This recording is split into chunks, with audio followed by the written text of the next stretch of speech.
notontosaina ny 9 hatramin'ny 20 avrily 2024 tao amin'ny Bis Hotel ny Atrikasa Regionaly mahakasika ny fepetra-ara-pahasalamana ho an'ny zava-maniry. Niaran'ny vondrona ireo firenena mandrafitra ny ranomasimbe indiana amin'ny alalana Atrikasa ho fanatsarana kokoa ny fandriam-pahalemana ara-tsakafo. Hetsika hanomezana vahana ny fifanakalozana ara-paritra amin'ny firenen-kafa izay antoka manatsara ihany koa ny kalitaon'ny sakafo eto an-toerana. Izay moa zany dia ministera efa miezaka manaparika ny teknika ataontsika hoe manara-penitra zany mahakasika ny fambolena sy ny fiompiana.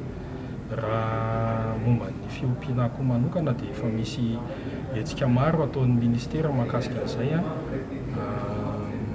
amin'ny alalan'ny tetikasa, amin'ny alalan'ny ressources propres internes amin'ny ministera zany.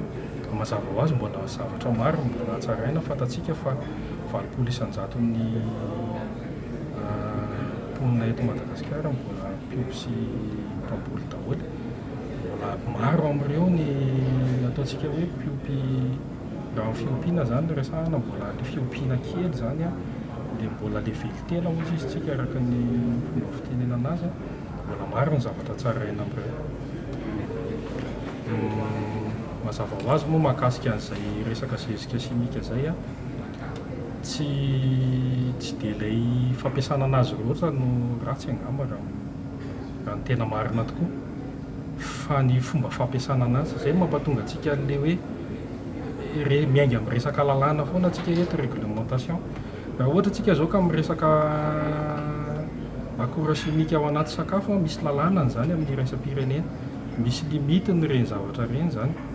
Dia izay zavatra izay fotsiny mila hoana re zany mila hoe mila misalini amin'izay zany Madagasikara sy ny pays rehetra ato amin'ny Océan Indien hoe misy lalàna mifehy an'le fomba fampiasana zezika ary tsy zezika ihany fa na ny fanafody na ny sakafo, biby, zavatra rehetra izay mifandraika amin'izay resaka fambolena sy fiompiana izay zany dia izay no mila hajaintsika fotsiny zany mba ahafahantsika araka ilay niteneniko teo hoe manaraka amin'ny fenitra iraisam-pirenena amin'ny resaka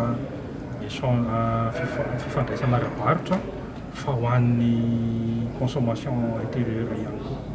Plan d'action aloha no résultat attendu amin'ity atelier ity dia à partir an'izay no ahitana hoe inona indray no etape manaraka ho arahana zany dia raha tokony ho izy aloha tokony misy réglementation iraisana zany. Firenena lehibe aty amin'ny ranomasimbe indiana Madagasikara.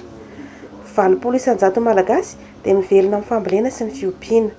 Mbola maro ireo tantsaha mbola tsy mahay mampiasa ny zezika ary tsy mahay ny fepetra ilaina amin'ny fampiasana akora amin'ny voly ka mila manaraka fiofanana eny fotony ho fanatratrarana ny fepetra takiana ary antoka iray ahafahany Madagasikara mandroso.